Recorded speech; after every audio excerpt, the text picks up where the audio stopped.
नमस्कार दोस्तों, सी online classes में आपका स्वागत है। और इंडियन हिस्ट्री में हम साउथ इंडियन हिस्ट्री पढ़ रहे थे। और साउथ इंडियन हिस्ट्री में जो आखिरी लेक्चर था हमने वो राष्ट्रकूट पे देखा था। और राष्ट्रकूट का शुरुआती जो काल था वो हमने देखा, और आज हम उससे आगे देखेंगे। तो हमने अमोद वर्ष पे शुरू किया था, तो यहाँ से हम अमोद वर्ष के बारे में फिर से शुरू करेंगे। अमोद वर्ष थे जो उन्होंने 814 से 878 तक राज किया। और अमोद वर्ष ने मान्यखेट नगर बसाकर उसे राजधानी बनाया। तो मान्यखेट जो नगर बसाया था वो अमोद वर्ष ने बसाया था। अमोद वर्ष ने कन्नड़ के प्रसिद्ध ग्रंथ कवि राजमार्ग की रचना की थी। तो कवि राजमार्ग की रचना अमोद वर्ष ने की थी। अमोद वर्ष जैन धर्म का अनुयायी था।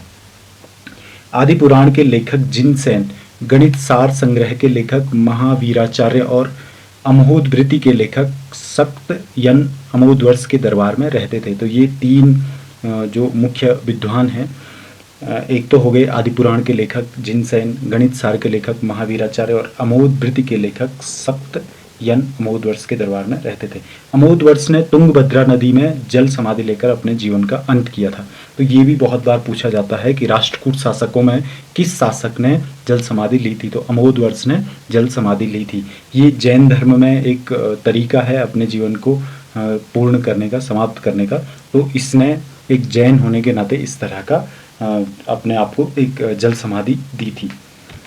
अमोद वर्ष के बाद जो शासक हैं वो ज़्यादा प्रसिद्ध नहीं थे, लेकिन इनके बाद जो और एक प्रसिद्ध शासक था वो इंद्र तृतीय था। और इंद्र तृतीय 915 से 927 तक राज करता है। इंद्र तृतीय के शासनकाल में अरब निवासी अल मसूदी भारत आया था। एक अरब व्यापारी था जिसका नाम अल मसूदी था। तो वो भारत आया था। इसने तत्कालीन राष्ट्रकूट शासकों को भारत का सर्वश्रेष्ठ शासक कहा है। तो अल मसूदी ने अपनी पुस्तकों में, अपने लेखों में राष्ट्रकूटों को भारतवर्ष में सर्वश्रेष्ठ कहा है। महिपाल की पराजय और कन्नौज के पतन के बाद 915 में इंद्र तृतीय ने अपने समय का सबसे शक्तिशाली राजा था। तो जो महिपाल था पाल वंश का, और कन्नौज जो उस समय कन्नौज सबसे शक्तिशाली एक तरफ से राजगद्दी थी। तो इसका जब पतन हो गया था कन्नौज महिपाल की पराजय के बाद, तो ये अलमसूदी के लेखों से पता चलता है कि उस समय सबसे शक्तिशाली राजा इंद्र तृतीय था। इसी समय भारत आने वाले यात्री अलमसूदी ने बल्लभ राज या बल्लहर भारत का सबसे महान राजा है। तो उसने बल्लभ राज लिखा है इंद्र तृतीय के लिए। राष्ट्रकूट वंश का जो अंतिम महान शासक था वो कृष्ण तृतीय था, 929 से 965 तक। तो इंद्र तृतीय के बाद कृष्ण तृतीय एक और महान शासक हुआ।